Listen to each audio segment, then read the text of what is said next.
কদিন আগে গেছিলো তো জামাই ষষ্ঠী, তো সেই কারণে কিছুই দেখানো হয়নি তোমাদেরকে।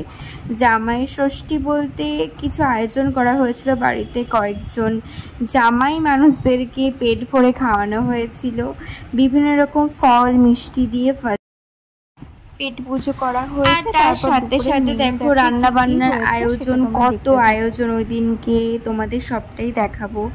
আর এখানে মাংস যেটা বিরিয়ানিতে দেওয়া হবে সেটাই কষানো হচ্ছে, আর কষানোর পরে আর হ্যাঁ, আমি কিন্তু মাংসটাকে সিদ্ধ করে নিইনি, এইভাবেই কড়াইতে রান্না করা হচ্ছিলো। দেখে মনে হচ্ছে কড়াইটা ছোট, বাট কড়াইটা কিন্তু অনেক বড়।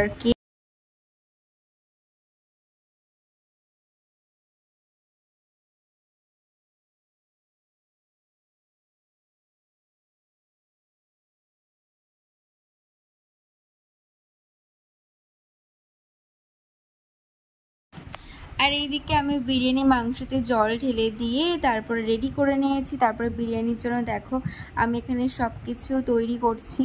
বিরিয়ানি হাঁড়িতে বসে ঘি মাখিয়ে তার মধ্যে লেয়ার সাজানো সব কিছু আমি রেডি করছিলাম, তাই সেটাই তোমাদেরকে শেয়ার করলাম। আর দেখো এইদিকে কেশর দুধ ভেজানো ছিল, তো কেশর দুধ একটু চারিদিকে ছড়িয়ে দিচ্ছি। আর হ্যাঁ, অবশ্যই কিন্তু ভুলো না লাইক করতে, কমেন্ট করতে অ্যান্ড শেয়ার করতে অ্যান্ড সাবস্ক্রাইব করতে। এই ভিডিওগুলো ভালো লাগলে অবশ্যই তোমরা সাবস্ক্রাইব করে দিও কিন্তু। আর এই ভিডিওটি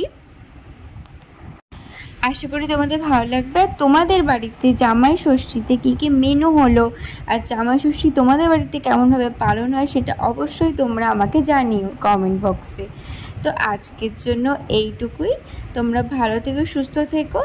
আর লাস্টে কিভাবে সাজানো হয়েছিল সেটাও তোমাদেরকে শেয়ার করব। তো চটপট দেখে নাও।